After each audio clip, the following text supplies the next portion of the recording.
So, Mr. Jason Langer, thank you for joining us. Jason, you're the managing director for Robert Bird, and I understand you get very much involved with some very unique projects in the region.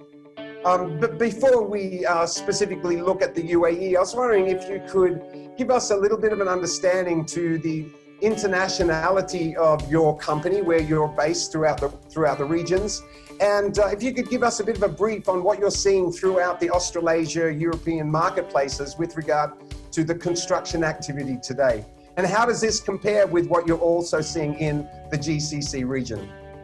So Robert Bird Group, a global engineering consultancy, so we've got offices across Australia, Southeast Asia,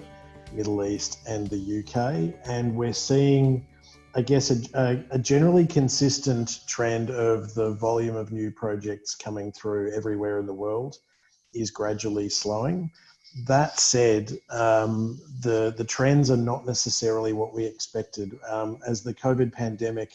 has hit in 2020, we were very concerned, for example, that remote working may become a massively adopted trend worldwide, and therefore we wouldn't see any commercial office building projects proceed around the globe because demand would drop. And yet it's been the opposite. We've actually seen commercial building projects proceeding around the world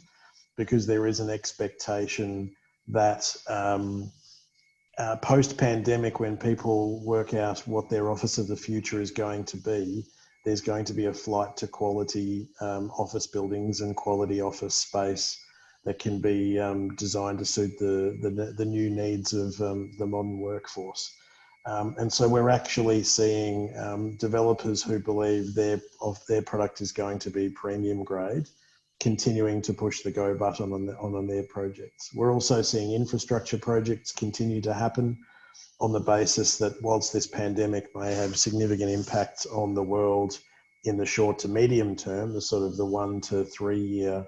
range, that infrastructure projects that are meant to serve the community for 10, 20, 30, 50 years and beyond are still required, will still be successful, and therefore both governments and private industry are still